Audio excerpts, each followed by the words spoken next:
ये इस वक्त शहर लखनऊ हजरतगंज में वारिद हो चुके हैं।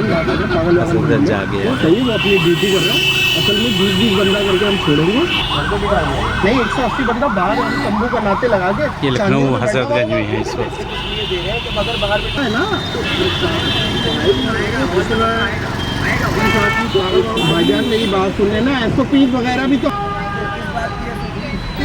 1.5 लाख का पैकेज दे रहे हैं। 1.5 लाख मेरी बात सुने ना, तो ये मैं हॉल का के लिए दे रहा हूँ। 20 बंदे बाहर बिठा देंगे, फिर दुल्हा दुल्हन को जाएंगे हैं, साउंड वाउंड सब कुछ होगा। ये देखिए, ये इस तरह का VIP सेटअप ये भी लगा। हाँ, ये फैमिली वगैरह आते हैं, दुल्हा दुल्हन की फैमिली। बंदा कितने? 300 बंदा लिखो भाई। 300 चेयर हो गई है। सही है। कोल्ड ड्रिंक वगैरह 15 की रेटों में हो जाएगा। सही हो जाएगा। 15,000 रुपये लिखो। अब ये सेटअप करवाना कहाँ है ये बता दें हमें।